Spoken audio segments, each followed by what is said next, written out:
It's one of the most famous places on the planet, and one of the most secret. Millions know of its existence, but few know its real purpose. Startled observers tell strange tales of bizarre lights shooting across the night sky, frightening noises erupting from beyond the sound barrier, and even encounters with life forms from beyond the Earth's grasp. From deep within its borders, the government denies this place even exists. But now, a determined team of expert investigators is hell-bent on finding out the truth. What are they hiding? Who are they protecting? And how far are they willing to go to conceal the secrets of Area 51?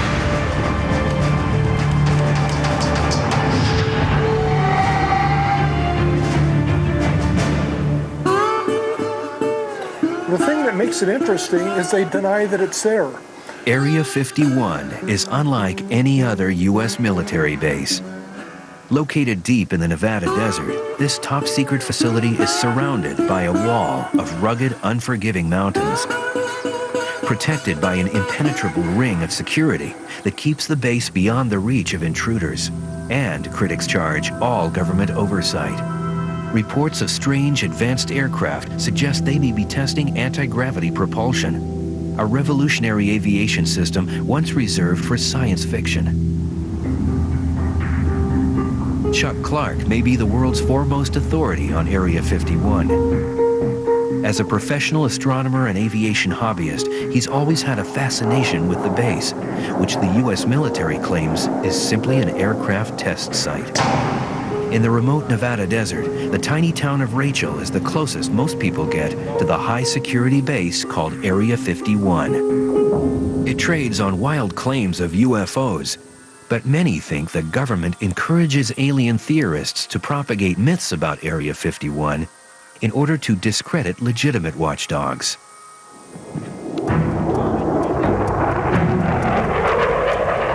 Chuck Clark makes this his home base for watching and documenting any and all activity that comes from the base.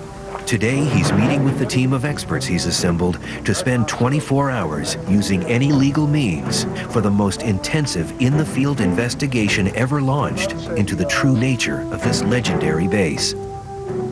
Their mission, to launch a 24-hour, round-the-clock, up-close investigation of Area 51 and discover what the government is hiding inside the walls of the world's most top-secret military base. This is Area 51, guys. This is a satellite image of the base. Sort of gives us an overall view of what's out there. Each man brings with him a unique base of knowledge and skills. Guy Norris is an award-winning military aviation reporter. He's been studying top-secret airplanes and air bases his whole career. I think the interesting thing is from an FAA chart, as you can see, there's absolutely no indication whatsoever of any runways at all on the map within that restricted area. So obviously on the map itself, as far as the rest of the world is concerned, there is no runway here, although quite obviously the reality is very different. Military communications specialist Bob Grove has been studying the base's radio system. There are several hundred frequencies active out here. I brought a scanner out, going to do some listening and see if these are really as active as they seem to be. Private Detective Mike Johnson has already been on the case. The security measures are far more than just the remoteness and it's being so desolate and out in the middle of nowhere. He knows that at any high-security military base, guards are well armed, and at Area 51, they are ready to use deadly force if anyone breaches the perimeter. To really observe the working of the base, they must split into two teams. All right. Team 1, electronic surveillance. Mike and Bob will circle the base's perimeter, checking out the elaborate security system up close. They'll try to watch the people who will be watching them, and using radio scanners, they will go beyond the barbed wire and guardhouses to eavesdrop on Area 51. Team number 2, visual surveillance. Chuck will lead Guy to the top of Tikaboo Mountain. It's the only vantage point of the base that hasn't been taken over by the military. Chuck will aim his astronomical telescope not at the stars, but at Area 51. For Chuck, this trip is the most important of dozens he's made to photograph Area 51 and its operations.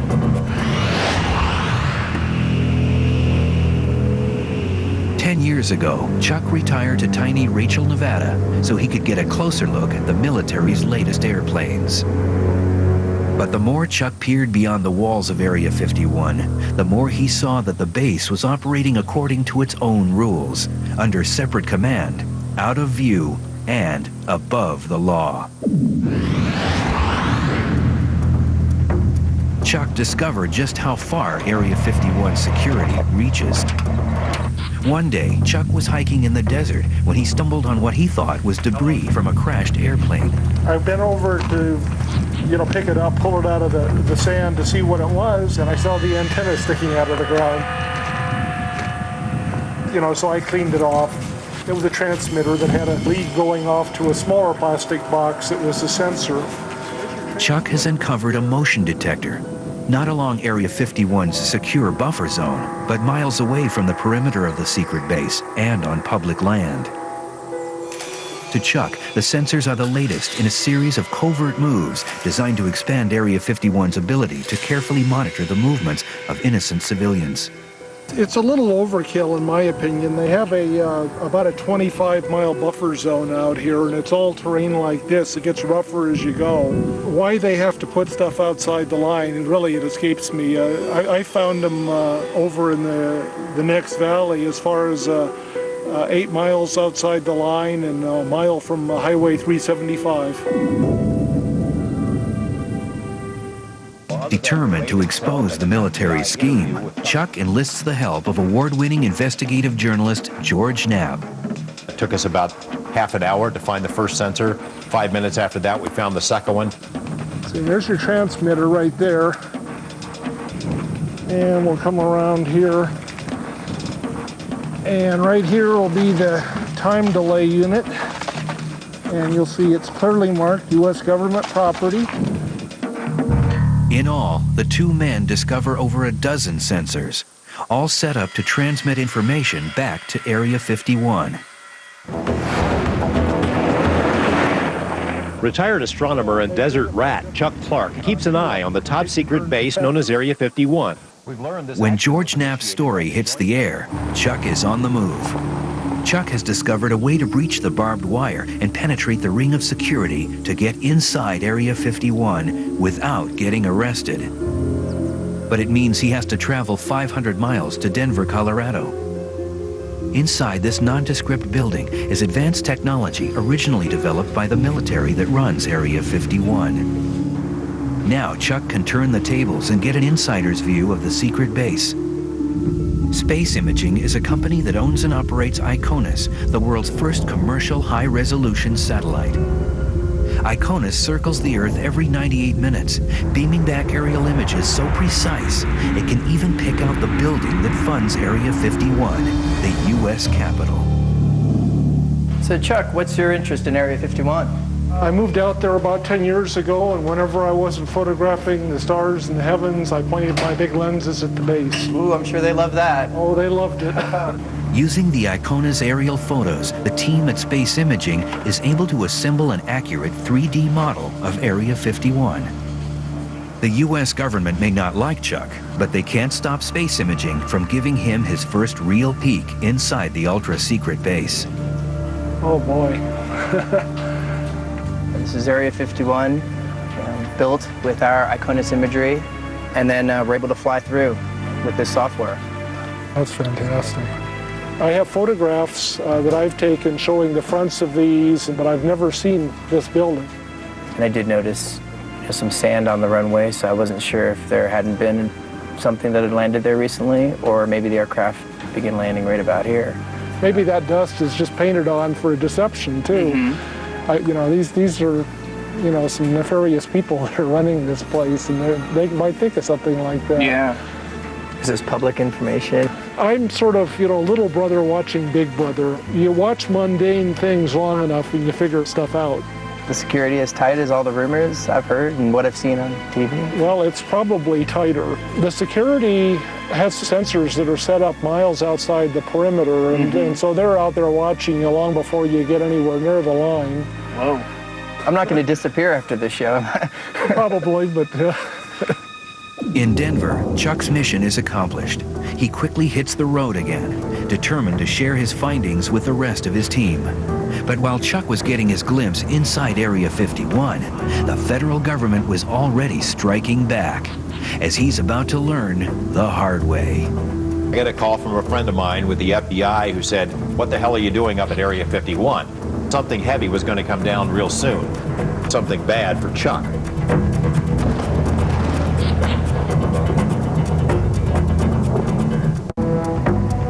In the remote Nevada desert, Area 51 is a secret military test site. It sits protected from prying eyes by a 25-mile buffer zone, mountains, and an inhospitable terrain. 2 teams of investigators are on a stakeout, documenting everything they see and hear. If all goes as planned and base security doesn't interfere, they'll reconnoiter 24 hours later. Team leader Chuck Clark and military aviation expert Guy Norris will set up camp on a mountaintop, armed with a telescope and camera. We seem to be completely in the middle of nowhere, so... We're 22 miles into the backcountry here. This is the easy part. They still face a 2-hour climb up the sheer face of Tikaboo Peak.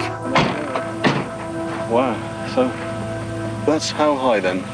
That's around just a few feet below 8,000. We're roughly at 7,000 right here. So we're really on our own out here, aren't we? Yeah, you're on your own. You could be in a whole bunch of trouble up here if you broke a leg or something.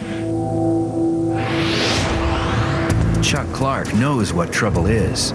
Since George Knapp's broadcast of Chuck's discovery that Area 51 security was hiding motion detectors outside its legal perimeter, the men in black decided to teach Chuck a lesson. While Chuck was immersed in space imaging's model of Area 51, the feds were swooping down on his desert home. FBI agents have confirmed that a search warrant was served last night on the home of a self-described military watchdog in the tiny town of Rachel, near the mysterious Area 51 military base. It's an exclusive story you will only see here. We've learned this action was initiated by the Joint Terrorism Task Force. The search warrant remains sealed, and the FBI won't say what was seized from the home of Rachel resident Chuck Clark. Well, I was just driving over to Dave's house, and I noticed that there was a whole bunch of guys standing around over at Chuck's. Bill Whiffen lives down the road from Chuck Clark and knew he was out of town. At first, he thought Chuck was being robbed, so he grabbed his camera and started snapping. The men and women you see are members of the Joint Terrorism Task Force. There was about 10 cars and a lot more than 10 people there. I recognized the badges and I saw the FBI on the jacket. I got pictures of them making boxes, going in and out, and I got one of the hard drives coming out. As Chuck returns to Rachel and his home, he has no idea what has happened. Let's see. Well, that's weird. For Chuck, his work, his privacy, his security are all suddenly gone. He finds the warrant and an invoice of confiscated items waiting on the dining room table. It's district court search warrant, and they've got their card. And I guess that's an inventory. Let's see here. U.S. District Court search warrant. Ooh, Nevada Joint Terrorism Task Force. That's impressive. Every inch of Chuck's place has been thoroughly searched. Basically, they took a whole list of stuff. Scanners, radios. They took 6 floppy disks, 15 CDs, Area 51 photos, film negatives, 2 photo albums. They took the monitor. I don't know why the hell they take a monitor. What information is in a monitor? The phone. Word spreads quickly. Calls come from friends and neighbors. Hello? Oh, I understand some feds visited my place while I was gone. No, I haven't been disappeared yet. That'll be tonight. I'm doing things I know they don't want me to do, but I'm not doing anything illegal.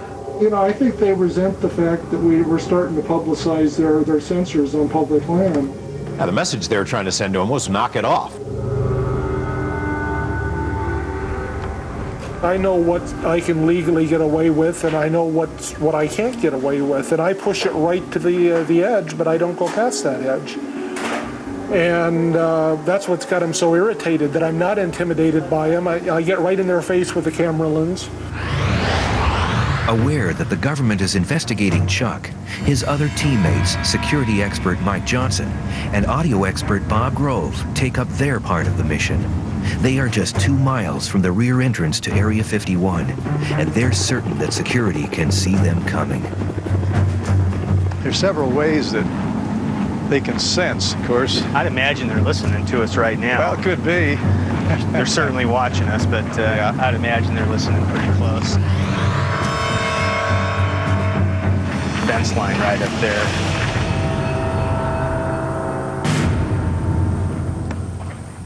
They decide to walk the fence line, keeping their eye on the guardhouse. Let's see what we've got down here. There's some type of sensing unit on that fence right there, that white box. Could be, could be. Take a look and see what that is. Security is well aware of them. That's far enough from me. Yeah, let's check the other side of the road, see if there's anything there. From 100 yards away, they get their first glimpse of the private security force contracted to guard Area 51. Known to insiders as the Camo Dudes, so called because of their desert camouflage uniforms. Bob and Mike want a closer look, but they know one step over the line would put their mission in jeopardy. This is not the time to test the boundaries. I don't want to end up in jail. Yeah. Mike and Bob make a quick strategic retreat.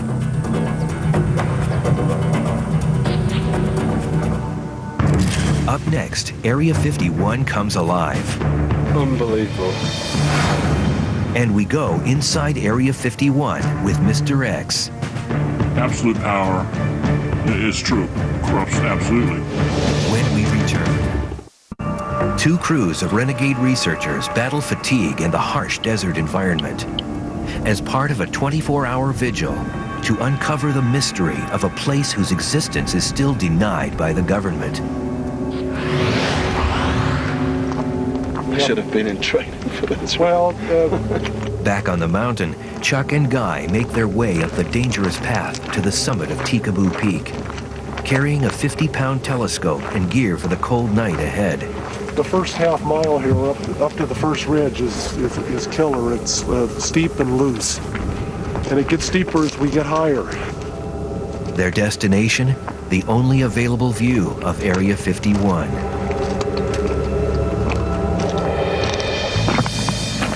Well, here we are up top.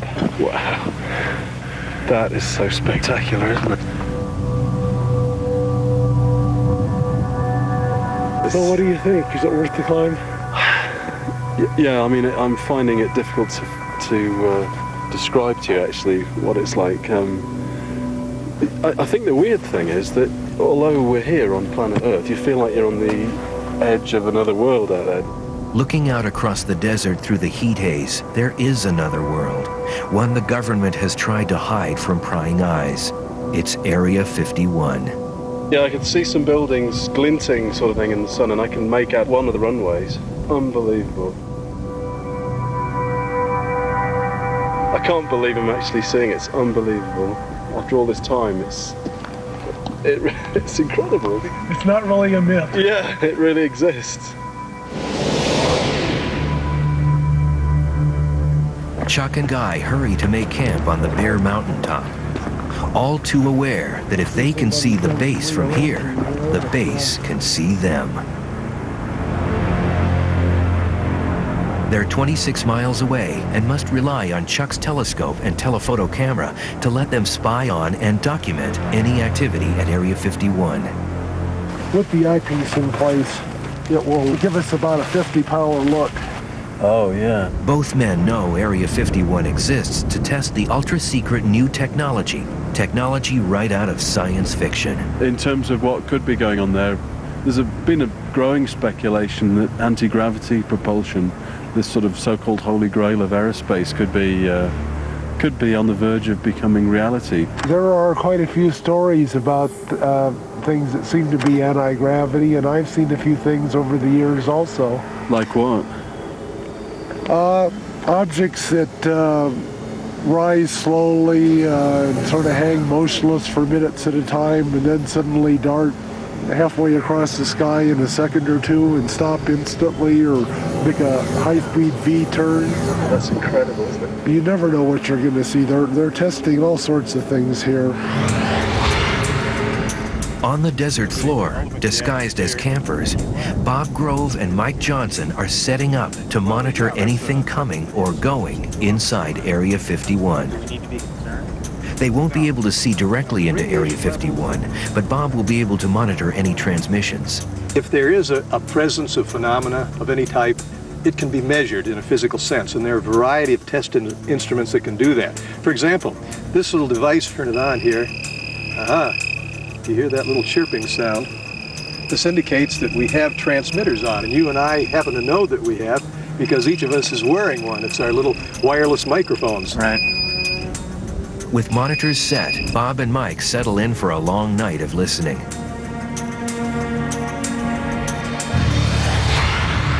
At the top of Tikaboo Peak, team leader Chuck Clark and aviation reporter Guy Norris move the telescope into final position. When something happens, if something happens, they'll only have seconds to react. It's a moonless night tonight, right? So that's better for the chances, the potential chances of something happening. It increases the potential chances. They don't want a chance silhouetting against the moon, so the less moon there is in a night, the more likely they are to test. It's almost 2 a.m. Electronics specialist Bob Grove and security expert Mike Johnson are encamped just outside the base's border. Here, and if the signal comes on, it will make us... Bob's high-tech radio equipment will monitor any ground or air activity at Area 51. Stay on there, and if I want to monitor that, we're particularly interested in looking for signals that pop up in this frequency range, because this is a federal government range. One is in the 160 megahertz to 170 megahertz range, and then we go a little bit higher, where military aircraft in the 225 to 400 megahertz range. What they hear is the actual sound of Area 51. 65 on Fox 4. Bob adjusts the frequency. What's that chatter that we're hearing there on the radio? That's security. Okay. Talking about us? Could be. Mike and Bob suspect they're being monitored by Area 51 security. They will ride out the night waiting to see if they'll be hassled by the legendary security team.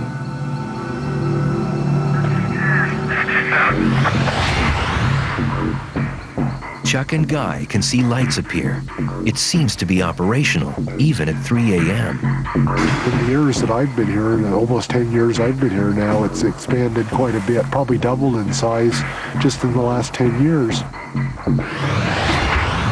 Tonight, on the mountain peak and on the desert floor, the air has been strangely silent. Then, the steady static is interrupted.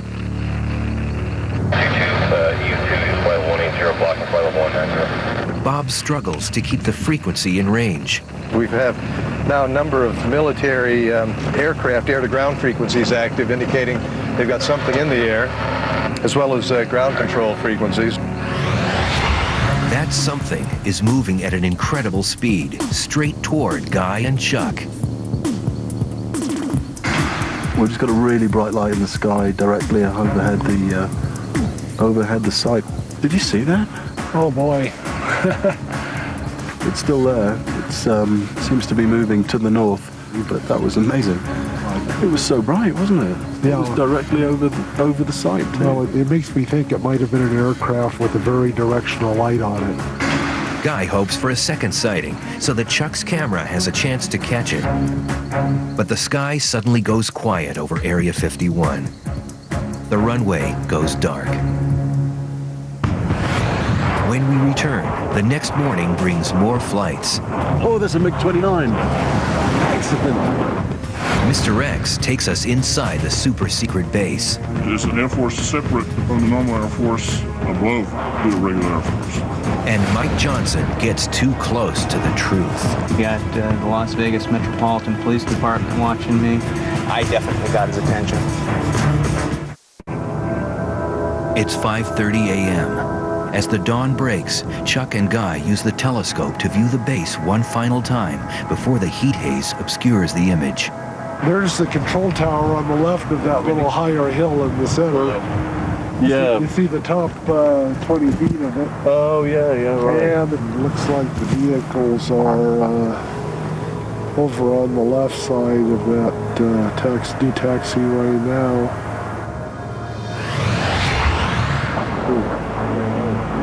For Mike and Bob on the desert below, Here it comes.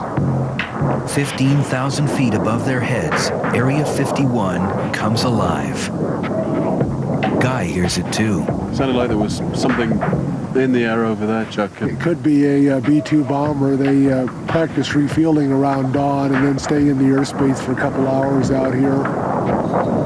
Guy can't believe his luck. The B-2 is not alone, and it has some surprising company. Oh, there's a MiG-29. Excellent. He's turning that way. Although America is no longer in a Cold War with the Soviets, for some strange reason, it's still fighting their aircraft here at Area 51.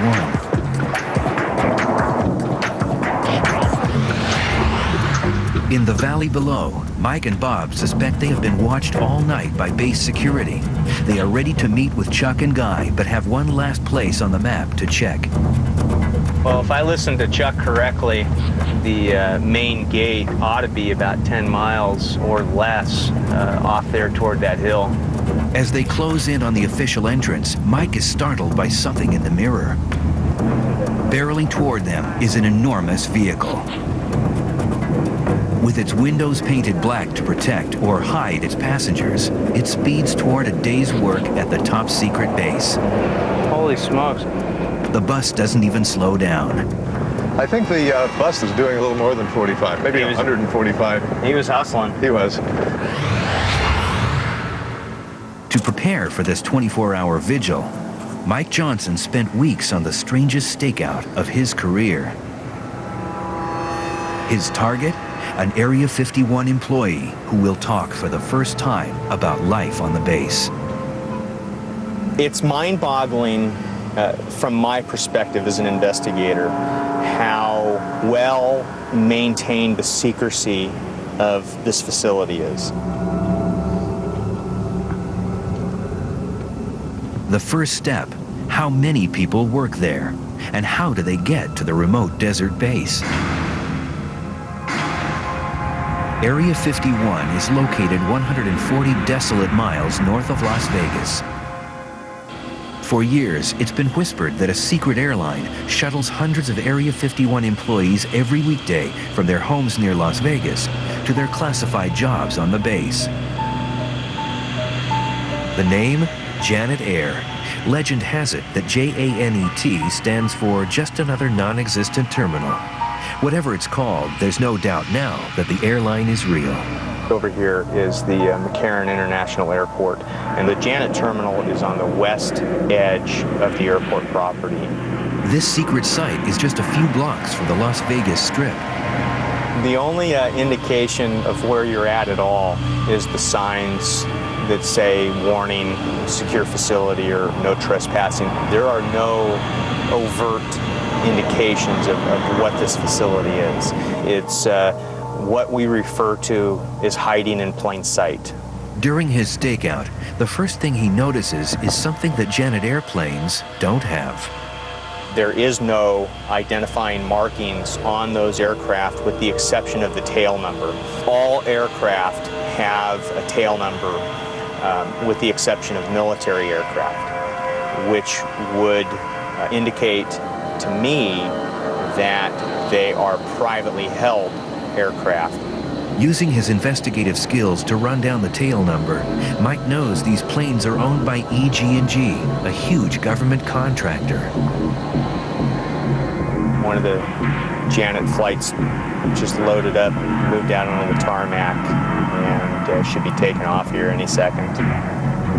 They typically don't leave them in the holding pattern too terribly long. They get him out onto the active runway and get him out of here pretty lickety-split.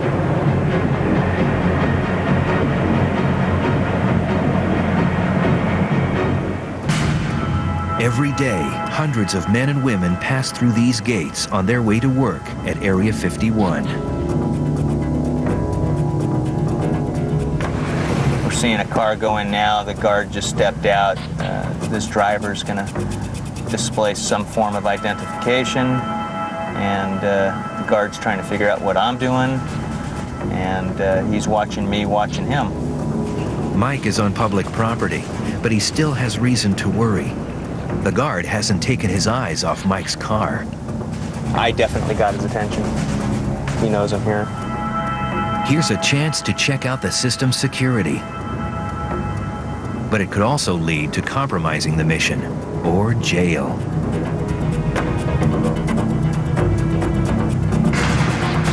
Here's the white security pickup truck.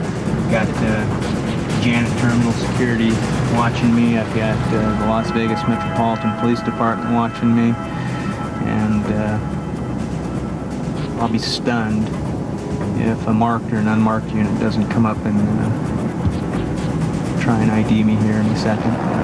The net gets tighter on the ground and in the air. Hear a helicopter overhead. The best way to continue the investigation is to get away fast and come back when things cool down. Coming up next, the 24 hours are almost over. No trespassing beyond this point. Photography of this area is prohibited. Mike Johnson is hot on the trail of an Area 51 vet. The lives were put at risk just to keep the nature of this place secret. Time is running out, but Mike and Bob know they're close. I see orange markers on the hillside there, and that's what Chuck said delineated their boundary. And there's some type of unit sitting up there, and here's the boundary right here. Yeah, there we are. This is as far as I want to drive. This humble stretch of road is one of the most secure spots on the planet.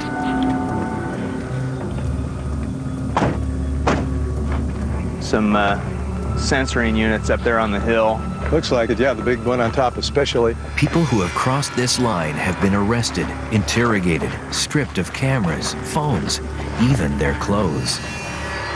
No trespassing beyond this point. Photography of this area is prohibited. Well, I think this is probably about it. This is as far as I'm willing to go. Yeah. Of the hundreds of people who work at Area 51, why have none of them come forward with information?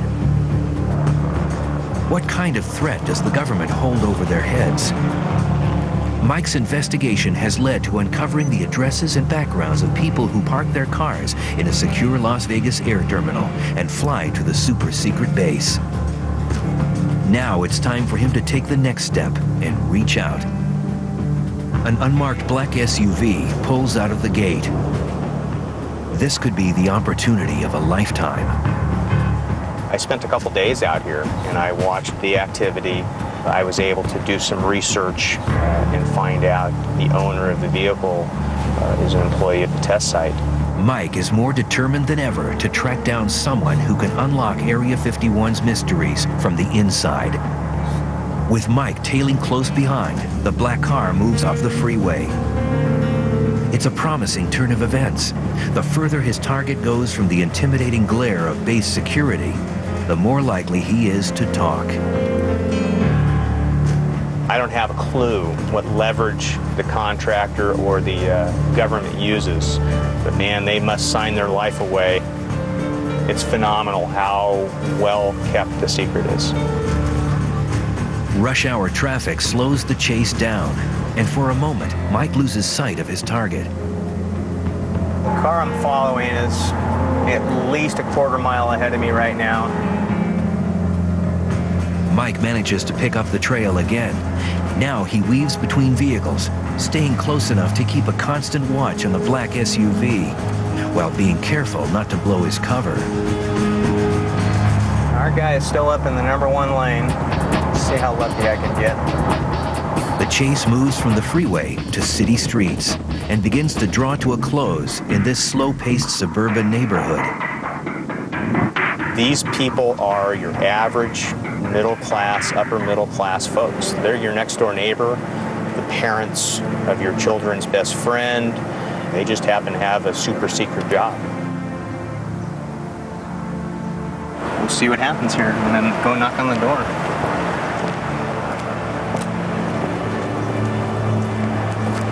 Do the answers to Mike's questions lie behind this door? What secrets will his hard work reveal?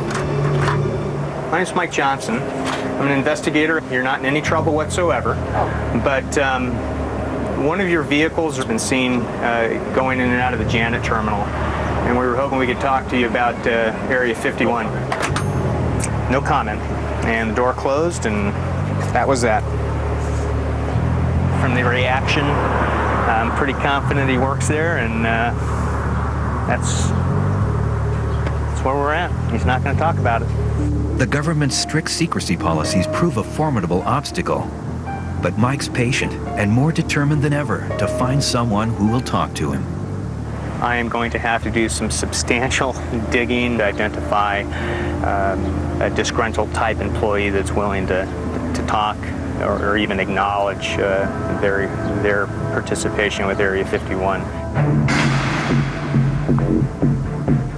Back in Las Vegas, Mike Johnson's search for an Area 51 insider is picking up steam.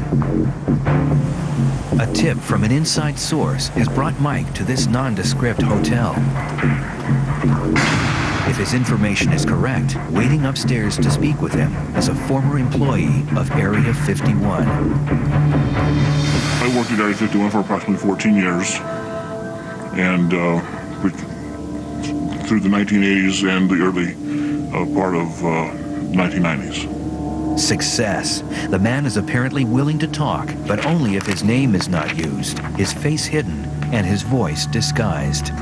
Lives were put at risk, careers were jeopardized or terminated just to keep the nature of this place secret. Mike spent hours and hours staking out Area 51's commuter airline, Janet Air. Here's someone who flew it 5 days a week. After you'd arrived at McCarran, you were to go park your vehicle, walk inside the terminal where you would surrender your baggage to ensure that you weren't carrying any tape recorders, cameras, things of that nature. Mr. X confirms the accuracy of Chuck Clark's satellite 3D model. This is the base he worked on. That is absolutely correct. Absolutely right. Mr. X says fear, more than anything, pervades every aspect of life and work on the base. Security for the personnel was far greater than what you see on the outside. If you made a call home, you had to be very careful as to what you said to your wife or your children, as to divulge where you might be, when you might be coming home, what method of travel you might use. What sort of work warrants this kind of secrecy and security? It's a test facility for experimental aircraft. Okay. Simple as that. The United States has projects that are deemed classified for one reason or another, and they are tested and proven at that particular location.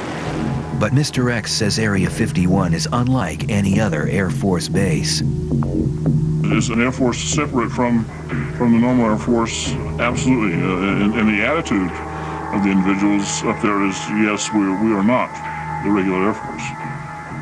We are somewhat above the regular Air Force. He says those who run Area 51 regularly risk the lives of their own workers. Absolute power is true, corrupts absolutely. And these individuals up there are definitely operating like the apocalypse now, operating without any decent human restraint. They're on their own mission. Moreover, Mr. X says anyone who challenges that mission is dealt with swiftly. This individual that I knew expressed grave concerns over personnel being exposed to toxic chemicals, hazardous waste, if you will. He was told that basically the project was behind the curve.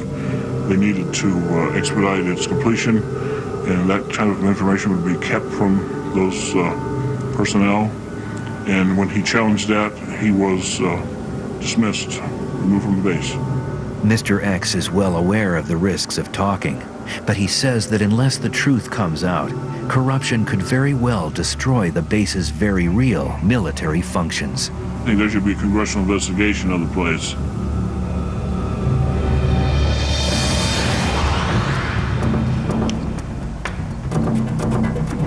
Chuck and Guy, hungry, tired, and facing a tricky climb down a steep slope. They can't be sure that they've eluded base security until they're safely back at their rendezvous point. Sitting on a rise with a perfect view of Mike and Bob is a member of the Area 51 security force known as the Camo Dudes. They're not military, but a private police force assigned to keep everyone away from Area 51. Here's the deal. We are his excitement. There's a real live person in there really watching us, listening to us right now. He's probably laughing at me talking about him.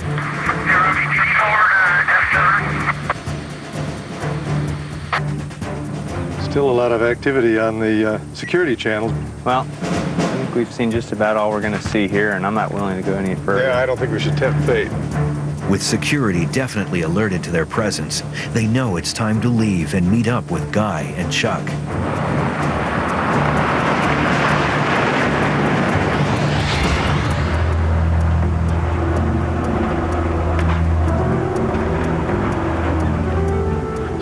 Hey guys. You guys as tired as we feel? Worse. Good night. How are you? All right. See ya. The team's investigation has proven Area 51 is fully operational. Radio came alive with getting ready for a mission. We had an excellent view of the base. It was incredible at that range, you know. If what Mr. X says is true, then men like Chuck Clark and his teammates may offer the best hope for reforming a military base where absolute secrecy is eroding the line between fact and fiction. We're the only superpower left, and yet secrecy at Area 51 has grown rather than decreased in the last couple of years. And you have to ask yourself, why? Why does the military cloak Area 51 in such a thick veil of secrecy? Is it to protect national security? Or does it merely provide cover for more nefarious activities? Either way, the government's not talking. But take a trip out to the desert, walk right up to Area 51's perimeter, and look headlong at the fence that's keeping you out. What Chuck or any of his cohorts will tell you straight up, if you want answers, the truth is in there.